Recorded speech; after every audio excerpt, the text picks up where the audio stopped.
of top 40 glory was fleeting. But they were Ireland's first great rock and roll band. Decked in studs, packing two blazing guitars, Thin Lizzy was a rough and ready band of brawlers. We actually were a gang. If anybody said anything against anybody in the band, they'd probably get their heads kicked in. Tonight there's gonna be trouble. Some of us won't survive. Philip Lynott was Thin Lizzy's unlikely leader. I'm not like a pretty face, you know. Okay, people admire my legs and stuff, but my face, you know, it's another thing. Phil was a great songwriter, great singer, great charisma, one of the few Irish black men on the face of the planet. Somebody said he was a black Irish bastard. If anybody called him that, they were dead. I am your main man if you're looking for trouble. They made 13 albums, an ominous number for an unlucky band.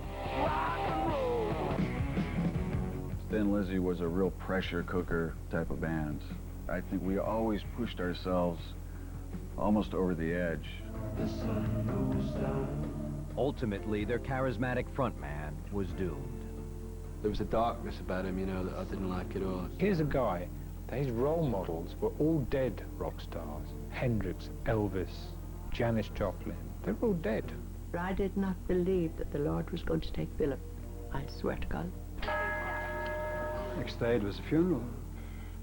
It was just like too unreal to even imagine, you know. Inspired by Irish legends, Philip Lynott became one himself. Now, two people tell a story of Philip appearing to them in a house. I certainly felt his presence at least 3 times distinctly in the 2 or 3 years after he died. Now, the glory and tragedy of Thin Lizzy, behind the music.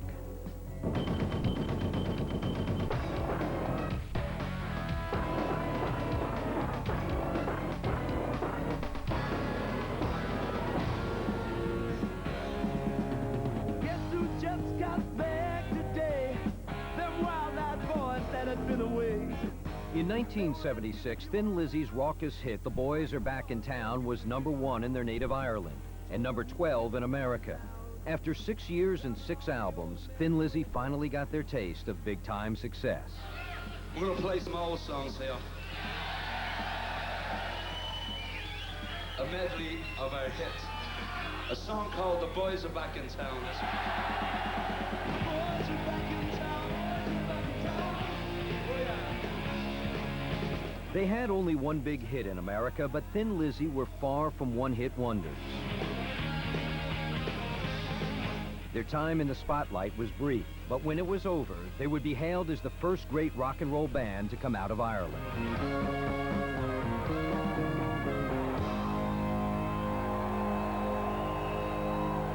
But Thin Lizzy could not survive their hard-earned success. It's the poison chalice. You know, it's there for anyone to pick up, but not many people drink from it.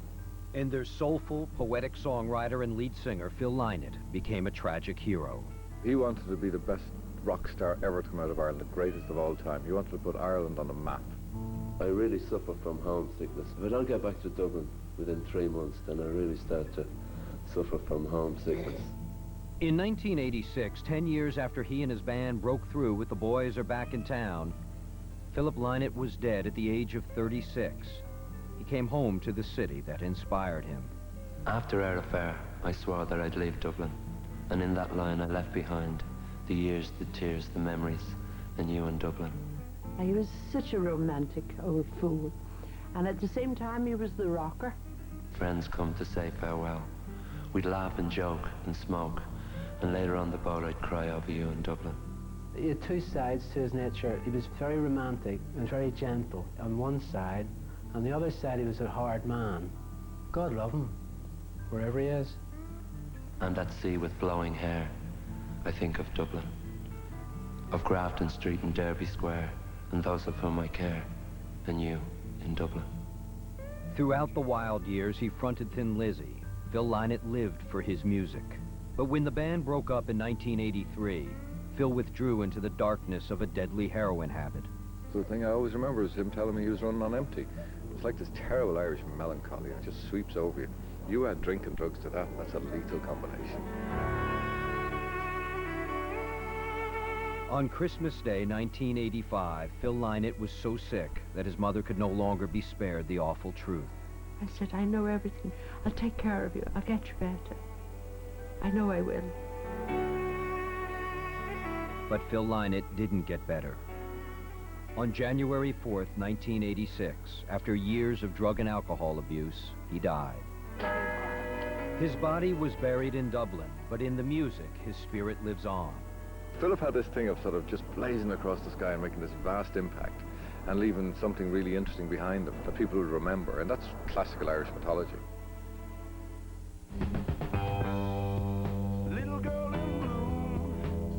50 years ago, a teenage Catholic girl named Philomena Lynott moved to England to find a job.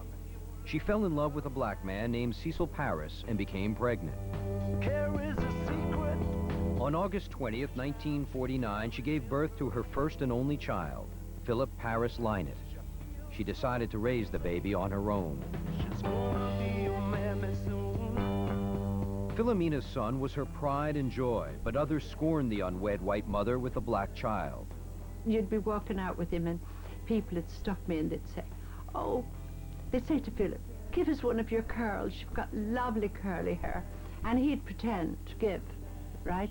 And then they'd say, God bless him and protect him and take him back to Africa to them that own him. Philomena struggled to make money and care for her son, but it was impossible to do both. So she asked her mother, Sarah, to raise 4-year-old Philip as her own. She took Philip. It broke my heart, broke Philip's heart to be separated from me. Philip went to live with his grandmother in Ireland. It was his first homecoming.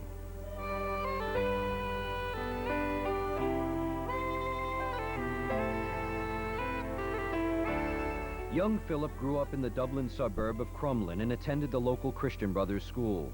Phil was the only black guy in the whole place. So when I seen Phil first, you know, it was like a big shock. While in school, Philip developed a passion for Irish history, Celtic mythology, and a legendary Irish hero named Cuchulainn. Pray tell me the story of young Cuchulainn. How his eyes were dark, his expression sullen. Philip saw himself in Cuchulainn, the mythic boy warrior who didn't have a true father. Cuchulainn embraced his destiny, in which it was foretold that his life would be short, yet his name and his glorious deeds would live forever. I think he put himself into a situation. Well, what would Cuchulainn do in a situation like this? We had a long conversation about Cuchulainn, who's the greatest of all the Irish heroes. And there's a saying in the Táin, which is the book of Cuchulainn, that it's better to live a brief life like a shooting star rather than a long, boring, ponderous life. Now, that's paraphrasing it, you know. But that's pretty much the way Philip wanted to live his life. Philip's other passion was music. While in high school, he and Brian had a band called the Black Eagles. The Black Eagles split up when Philip was 18 years old, and he joined a group called Skid Row with guitarist Gary Moore. In those days, he wasn't that good of a singer. He was all right, you know, but he hadn't really started writing, and he didn't play much. Philip's vocals didn't cut it with Skid Row, and he was kicked out within a year. In 1969, he put together his own band with his friend Brian Downey, and soon met a kid from Belfast named Eric Bell. So Phil came over to me, he says, Eric, we'll start a band with you. So I said, yeah, great. And he said, where do you live? And I said, I don't know, because I was tripping on acid. Eric already had a name in mind for their new band. I said, why don't we call it Thin Lizzy? And they're going, no, dreadful name. The title was a twist on a comic book character called Tin Lizzy. The funny name stuck, but the band was serious about the pursuit of rock and roll glory. Thin Lizzy practiced every day and played out every night. Their devotion paid off in the fall of '70 when they were signed to Decca Records.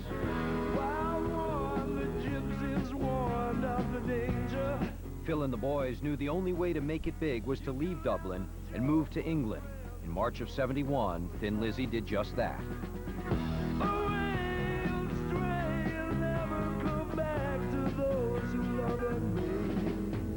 We came to England, nobody knew who we were, you know. Thin who? Thin who? We're going to do it by hook or by crook. We're going to break this thing, you know, we're going to make it successful. That's a real Dublin trait, you know. One night, the band caught the attention of an agent named Chris O'Donnell. I went to see them at a club in London, and it was quite interesting.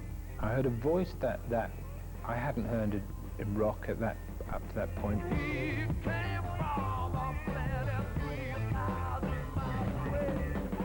Chris signed on to co-manage Thin Lizzy with partner Chris Morrison. They thought the band would be a huge hit, but Thin Lizzy's first records were flops. We were so poor. Philip and I went round to the record company and asked them for a box of albums, and basically what we did was go around the corner and we sold them to a second-hand record store so we could eat. Times were tough and Thin Lizzy's daily rehearsals were intense. To relieve the pressure one day, the band began playing old Irish folk tunes with a rock and roll twist.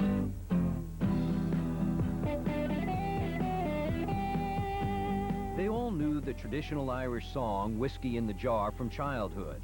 And though they had no plan to record the old standard, they were eventually convinced to release it as a single.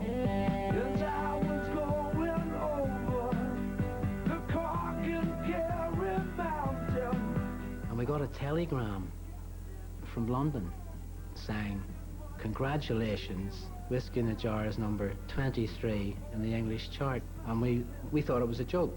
It was the winter of '73, and unexpectedly, Thin Lizzy had their first hit. I have it on the jukebox, and it's playing non-stop day and night. I mean, oh dear. For Philip Lynott, the future would never look so bright again.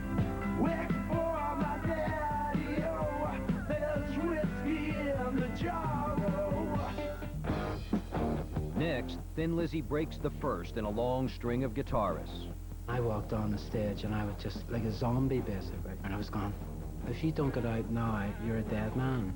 Then Phil Lynott breaks out his biggest hit. It was everything that Thin Lizzy represented. We really believed that when it was time to work, you know, you worked your ass off, but when it was time to have some fun, man, you had some fun. When Behind the Music continues.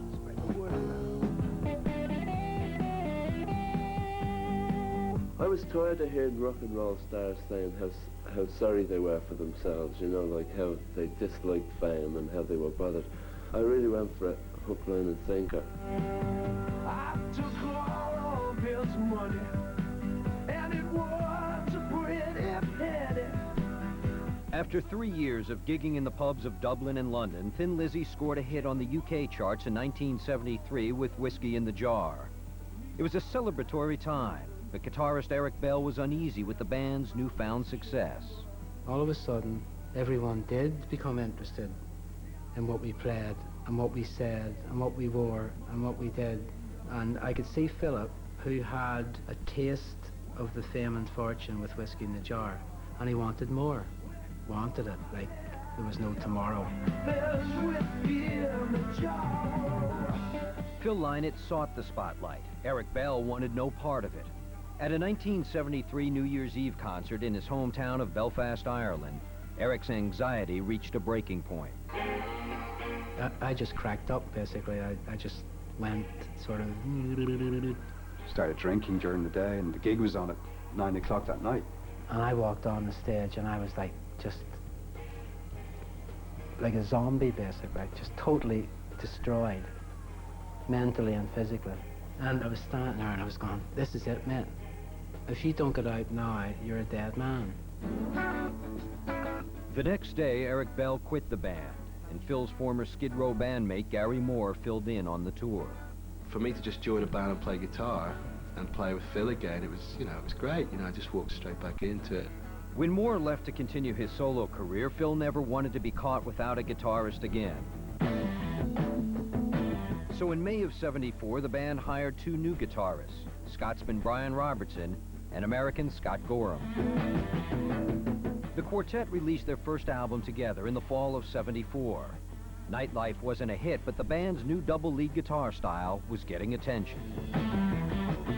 You would read some of the reviews, and the reviewer would say, "And that patented Thin Lizzy twin guitar sound." And I remember reading that going, "Wow, that's really cool." And I called up Brian and go, "Hey, Brian, you know we actually got a sound?" As they gained a reputation on stage, the boys in the band were getting known off stage as a rowdy bunch. You got a bad reputation.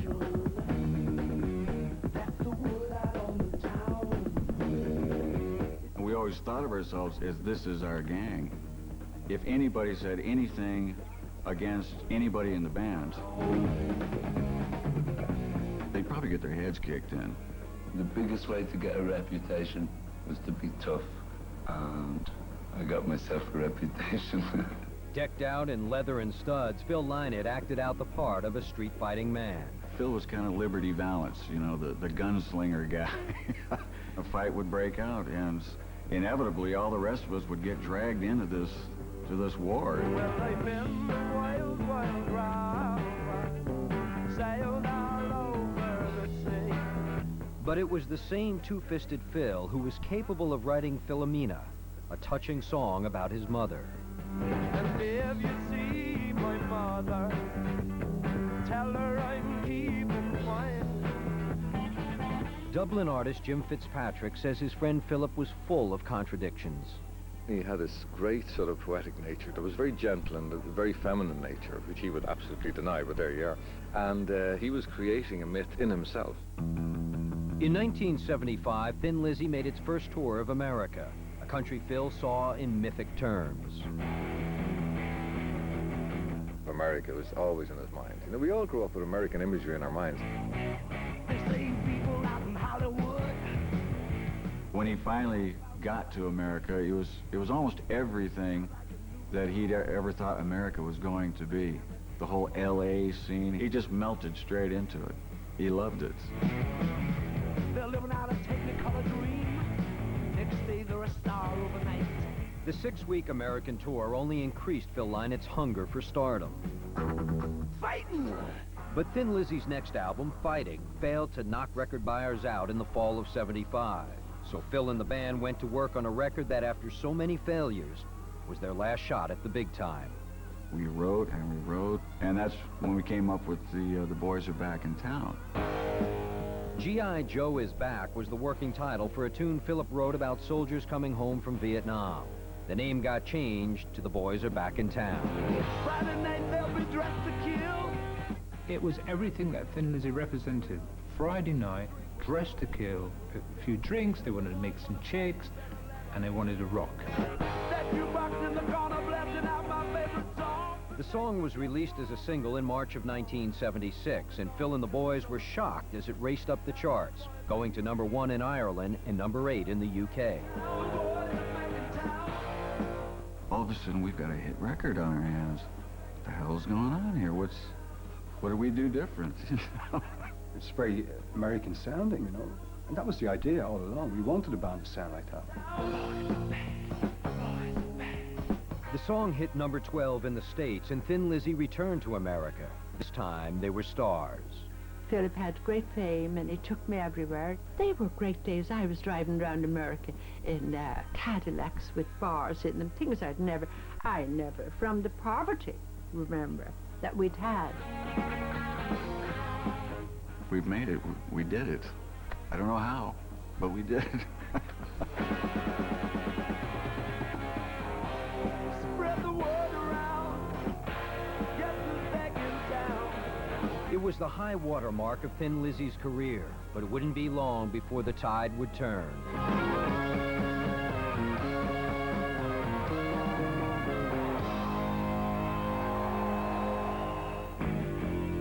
Coming up, Phil's illness pulls the plug on Thin Lizzy's biggest tour. Phil says, I'm not feeling too well, you know, and I just looked at him and Phil is yellow, to say the least. He looks yellow. And later, the band developed some bad habits. That's the period where the drugs started to creep in to the band. When Behind the Music continues. Jimi Hendrix, as an artist, was very deep and very involved, and he believed entirely in what he was doing. He showed to me that a black fella could be the front of a band and be completely respected for what he did. Tonight there's gonna be a jailbreak somewhere in this town. 6 years after Phil Lynott put the band together, Thin Lizzy finally scored a breakout hit with their 1976 album, Jailbreak. It was their moment, and the hell-raising Irish outsiders were suddenly on the rock and roll A-list. You have these guys that are on the road, burning themselves out, working their brains out. Suddenly, They're being invited to parties that they've never been invited to before. 27-year-old Phil jumped into the mid-70s party scene, where his newfound stardom earned him a steady supply of drink, drugs, and women. Dancing in the moonlight, it's caught me in its spotlight. He had that magnitude. He was like a big black cat. There's no doubt about it. And he laid it on with a trowel. He knew he was sort of sexy. I'm not like a pretty face, you know. Okay, people admire my legs and stuff, but my face, you know, it's another thing. Now, Phil just loved women, you know, and he had a great way of getting women to come into his dressing room and chatting him up or wherever. Thin Lizzy was now in demand. In addition to their shows, their tour schedule was packed with photo shoots and press interviews. People out in Hollywood, they can make it to the stars. As the band's frontman, Phil was feeling the pressure. Drive around a big expensive convertible car. The record company starts to spend money, radio starts to embrace you, television wants you, audiences want you. You can't take it easy, it ain't good enough. Phil used to take these things on himself. You know, somebody say, you guys ready to do an interview for TV or radio? And Phil go, yeah, I'll do it. 7 o'clock next morning, yeah, sure. Oh, the pressure was like intense, yeah, really intense. In the summer of '76, Thin Lizzy was touring the U.S. in support of Jailbreak. It should have been a triumphant time, but the luck of the Irish abandoned the band. And by June, high-flying Phil Lynott was laid low by a deadly virus. He got hepatitis, just driven by exhaustion and weakness, and he picked up a bug. He turned absolutely yellow. I mean, his eyeballs were deep yellow, his skin had turned yellow. And everybody's going, okay, Phil, yeah, you can come into my room, but you have to put a sheet over your head or something, you know. He was ordered by medical advice to come off the road. The hepatitis nearly killed Phil, and the Thin Lizzy bandwagon came screeching to a halt. Completely ruined their success in America. Suddenly you're on a major promotion tour, and your singer comes down with hepatitis, and you cancel the tour, and that's it. Philip's illness did have one positive side effect. Drinking and drugs were strictly prohibited, and by the fall of '76, Phil had a clear head. Thin Lizzy had a new album, and another American tour was booked. Luck is a big thing of it, and that hasn't been on our side as far as America has been concerned. What fate the future holds. Before they could even launch the tour, bad luck hit Thin Lizzy once again. Guitarist Brian Robertson was involved in a bar fight and kicked out of the band. His hands get slashed by a bottle, he gets 6 stitches in his hand, he can't play guitar. He jeopardizes the future of everybody involved in Thin Lizzy. If you can't do your job, you're fired. He was fired. Philip hired old friend Gary Moore to replace Brian Robertson, and Thin Lizzy set out on another U.S. tour. But Philip's attention was no longer solely devoted to the quartet. He had fallen in love with a pretty 19-year-old English girl named Caroline Crowther. We went to a soccer game, and she came with him. When a man takes his girlfriend to a soccer game, that's it. I got a girl in Brixton town. With Philip, it was just, get married, she's going to be the mother of my children. It was unspoken. Couldn't wait to have children. When you came in my life, you changed my world. On December 19th, 1978, Philip and Caroline's first daughter, Sarah, was born. She was named for the grandmother that raised Philip. My Sarah. 14 months later, on Valentine's Day, 1980, Phil and Caroline were married. Now, what has marriage done to you, Phil? It's made me faithful to one woman.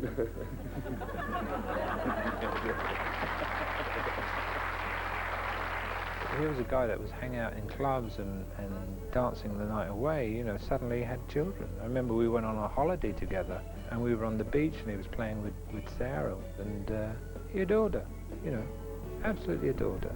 When you begin to smile, you change my style, my Sarah. It was such a novelty to him to sort of, I think, to write a song about anything other than, you know, sex, drugs, and rock and roll, really.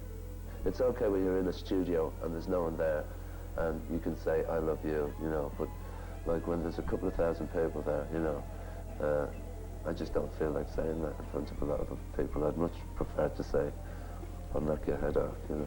He tried to be a wonderful father, but he was caught in this sort of macho world of what was expected of him as the sort of the rocker, and this thing of wanting to be a father. Becoming a father and having the kids and stuff, and the responsibility of the marriage has really brought... I honestly didn't think I had the emotions that I have in me till I got married and had the children. Soon, Phil and Caroline's second daughter, Kathleen, arrived. Phil was torn by contradictions. He wanted to be a family man, but as Thin Lizzy's front man, he felt the need to live up to his renegade reputation. He's just a boy that has lost his way. Love wasn't going to save him. His fate was sealed. Phil put himself under a lot of pressure, but there was always the record company thing of, you know, where's the single? Where's the single? We want the single. We need something we can really work on here. It had been 3 years since they hit the charts with Jailbreak, and the pressure was on Phil to recapture their success. Philip suddenly became the center of a sort of a colossal operation where he was responsible for the livelihood of like a couple of hundred people virtually. The crew, his friends, his family, management, his company. And it just got like it was a huge burden. I wonder why he cries from the inside. I wonder why he's a renegade. It's everyone's waking nightmare. You work so hard for success, then you have to worry about, you know, how long you can be up there.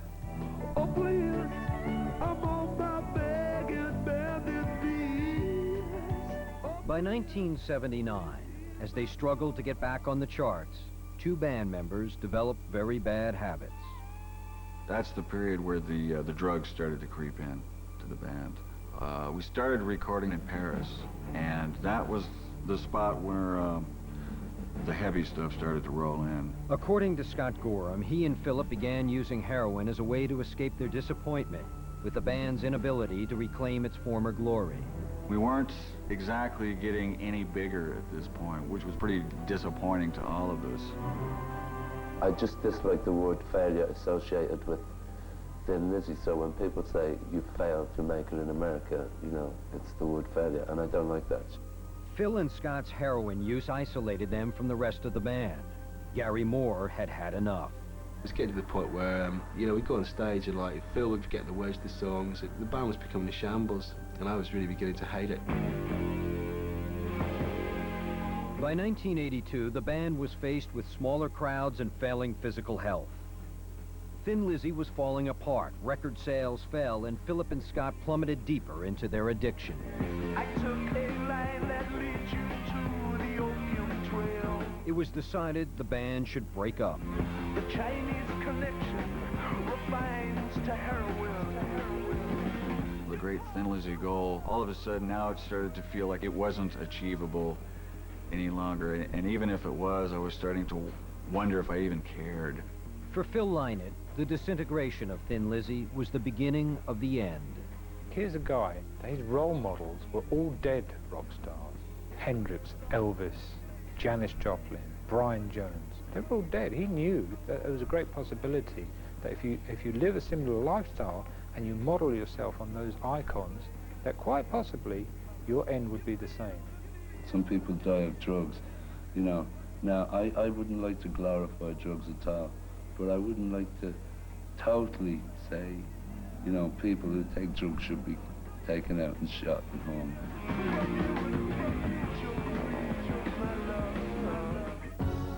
Coming up, Phil's marriage slides down the road to ruin. She was pretty much alone. So she really needed to go back to her real family, which was her parents, her sister, her brother, and took the children with her. And later, friends watch Philip start to slip away. It was like some horrible hole in the ground he was stuck in. There's none of us could dig him out because he wouldn't let us, you know.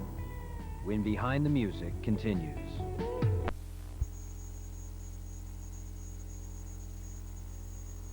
He had been playing for 13 years, a luckless number for a star-crossed band. But when they announced a farewell tour, the shows became sellouts. With one foot in their rock and roll graves, Thin Lizzy hit the road. It was the rock and roll equivalent of an Irish wake. It seemed that our farewell tours just kept going forever. Because in the end, I don't think we actually really wanted to stop. It was their last hurrah, and on September 4th, 1983, the farewell tour and Thin Lizzy were over. When we got to Heathrow Airport and, you know, the bags came down the turnstile, everybody just kind of picked up their bags and just went, well, see you later. I'll give you a call. And everybody just kind of shuffled out one at a time, and that was it, you know.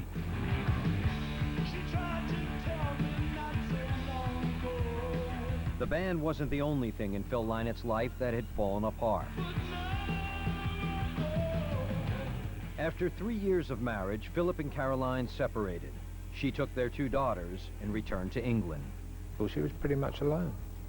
So she really needed to go back to her real family, which was her parents, her sister, her brother, and took the children with her. Without his family and without his band, Philip sank into depression. After the band broke up, that was like his family. He'd spent more time of his life with those guys than anybody, his kids or his wife, anybody, can you imagine?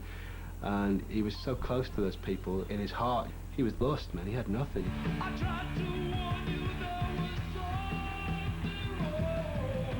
There was a darkness about him, you know, that I didn't like at all. It just got very druggy, very nasty. It was like some horrible hole in the ground he was stuck in. There's none of us could dig him out because he wouldn't let us, you know. The man finds himself alone for the first time in his life.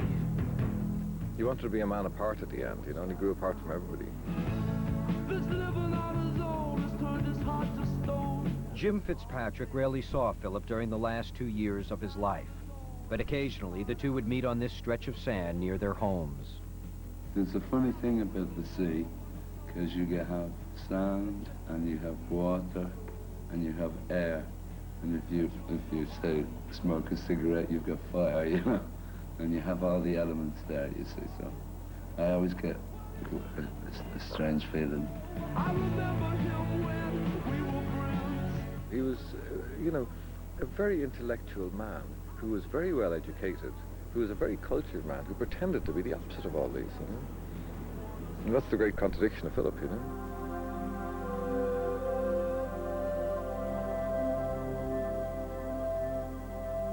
When we went for a walk, it was always serious. It was like, that was Philip's only time when he could really talk and tell me what was going on in his head.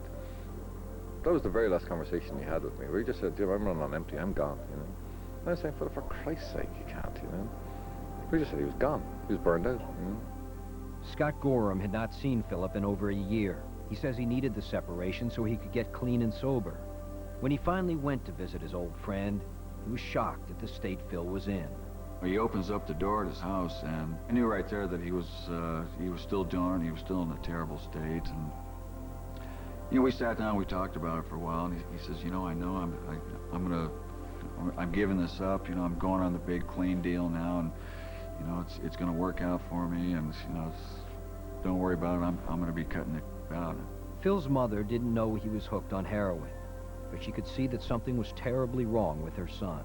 I noticed he started to look bloaty, and he was forever getting a pain here, and I said to him one day, Philip, you wouldn't take heavy drugs, you wouldn't be on heavy drugs, would you? Ah, ma, for God's sake. On Christmas Day, 1985, Philip was visited by his mother and daughters, but he was so sick he could barely get out of bed to greet them. When Philip's former roadie, Charlie McLennan, showed up at the house, Philomena learned her son's terrible secret. I said, he's got stomach bug. Charlie said, has nobody told you yet?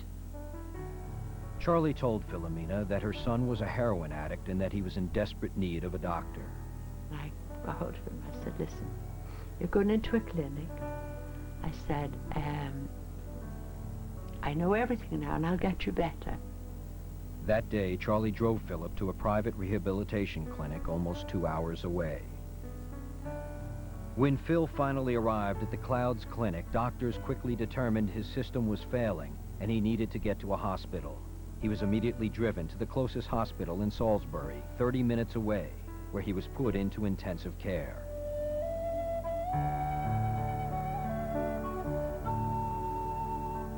I went down there and I stayed with him for 11 days. Sat on his bed, talking to him. Philip's condition was grave, but no one feared the worst. I thought that it was highly exaggerated. I didn't realise that it was serious. I thought the papers had bummed it up to sell a few more copies. Yeah, I didn't take it terribly seriously. Philip was always in and out of trouble. He'd been in hospital before, you know. I said, well, maybe I should go over. No, there's no point. Absolutely no point. He's going to pull through, eventually. I said, well, should I come down to the hospital? And they said, no, wait. One day in the hospital, Philip shocked his mother by calling a priest to his room. The priest came and he came out. And then I went into Philip and he said to me, he said, "Merciful Jesus, what have I done to you?" He said to me. And I said, "I'll get you better. I promise you I'll get you better." But it was round about then that I'd looked down and I'd seen his feet. And it was his feet that he had been injecting. That's how he deceived us all.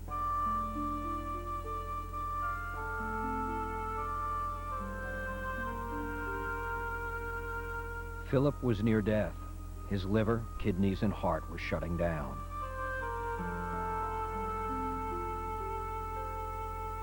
On January 4th, 1986, Philip Lynott died of total system failure. Like his mythic Irish hero, Cuchulainn, he died young. Philip was only 36 years old. I went to the brink of insanity at the loss of him. I used to tell myself that he was off touring. No one was prepared for Phil's passing. Nobody phoned me. I just heard on the radio that Phil died. It was just like too unreal to even imagine, you know. I was sitting with my ex-wife in the Bailey pub where we used to hang out with Philip, and this guy lifted up a paper, and the headline was "Philip Lynott dead," you know. I was just heartbroken, you know, I just couldn't believe it. I heard my wife give this huge intake of breath, right, and I knew that he was dead. And, you know, I just sat on the stairs and started crying. After our affair, I swore that I'd leave Dublin, and in that line I'd left behind the years, the cheers, the memories, and you in Dublin. An intimate memorial ceremony was held in London and another in Phil's hometown of Dublin. Mourners came to honor the rocker, the friend, husband, and father. Friends come to say farewell.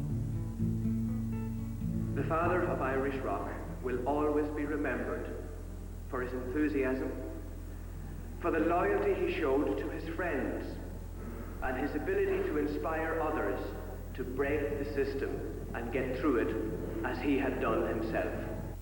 How can I leave the town that brings me down, that has no jobs, is blessed by God, makes me cry?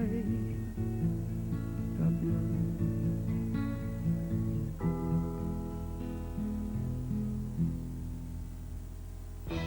Coming up, Philip Lynott's spirit remains. He is dead. I know he's dead. I'm not stupid, you know. But there was undoubtedly a feeling that his presence was manifesting itself. I'll be coming home to stay. Gather all the men folk, speaking the Celtic tongue.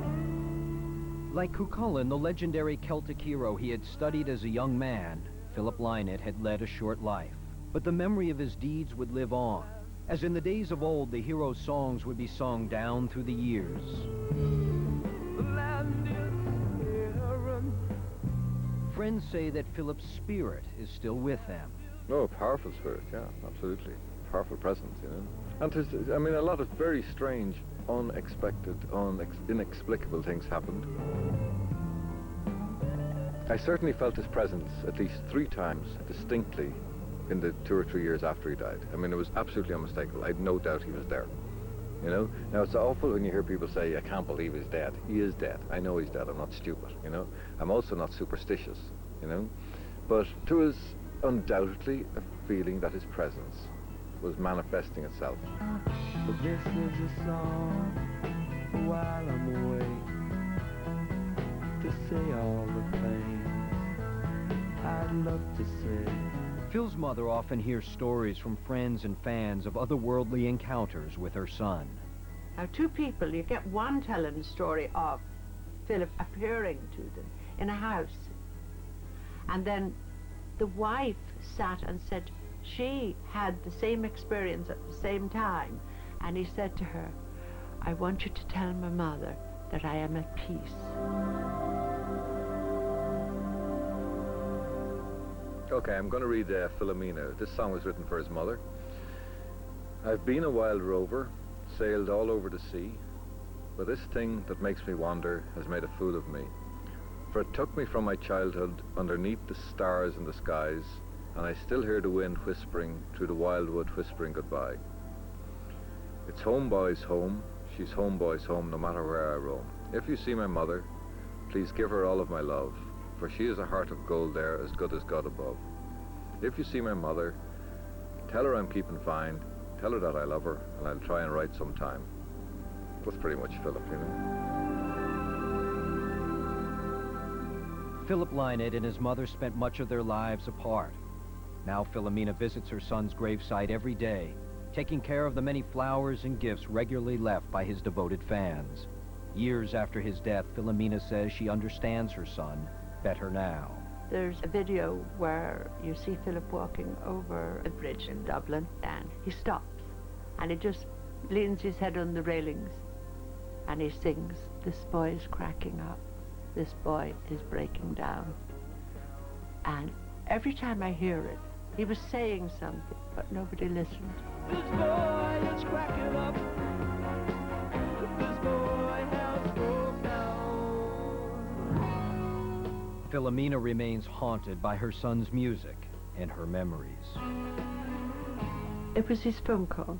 Ah, this happened, that happened. And he never ever put the phone down without saying, I love you. And those words remain in my heart. And I loved him too. And I'm sorry, that's the story of my Philip. He was a great man. This sadness, it never ceases.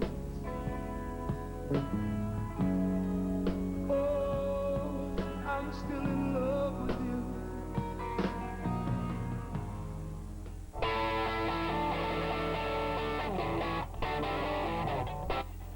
Before we can celebrate the future, we must first honor the past. See Garth Brooks, Eric Clapton, Sheryl Crow, Gloria Estefan, B.B. King, John Mellencamp, and more performing the biggest songs of the 20th century live from Washington, D.C. The Concert of the Century for VH1 Save the Music, Saturday afternoon at 4/3 Central, live and only on VH1.